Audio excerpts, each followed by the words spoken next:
pálinkával kezdem a reggelt, a Csaba meg a Gyula már kolbászt gyárt. Szögedi a paprika kalocsai, mint a hímzés, nem gagyi, mint a kínainál. Tokai az asszú, a szóda meg patron, dél elmúlt, már a fröccsöm jár. Kürtös a kalácsom, béres a cseppem, szürke a marha a szomszédnál. Jó ez a zsolnai, szép a herendi, csak egy baj van, nincs pénzem rá. Nálunk piros az arany, nagyon erős a pista, a káromkodás meg néphagyomány. Tó a tengerünk, térdig ér nekünk, tunkoljuk a töltött káposztát. Sírva vigad, a magyar zene gyógyít a gyomromnak, gyógyszer az unikum.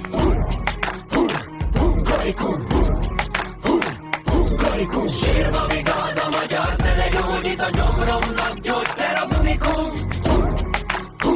Hungarikum, hungarikum. Sírva vigad, a magyar zene gyógyít a gyomromnak, gyógyszer az unikum. Büszke a lelkem, a pulie bugatta, meg tépi a postást a kertkapunál. Téli szaláminak íze a számban, ha üresen eszem, az anyám pikkel rám. Dolgosak a lányok, ássák az aranyat, a limuzin a trendi, nem a lovas huszár. Ha gyenge az immun, töltöm a rendszert, a C-vitamin nekem orvosság. Golyósatól szépen fog a tinta, gulyásli foltos a csipkegatyám. Csattan az ostor, betyár a körte, birka a pörkölt, meg vörös borivás. János a vitéz, hajmási a pál, a rádióban hangosan szól a kudály. Sírva vigad, a magyar zene gyógyít a gyomromnak, gyógyszer az unikum.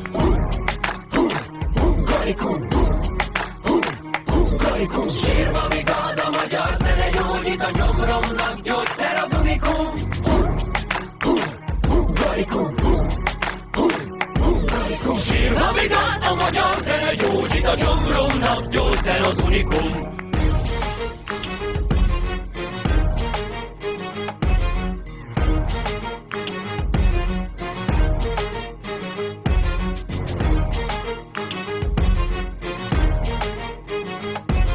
Sírva vigad, a magyar zene gyógyít a gyomromnak, gyógyszer az unikum.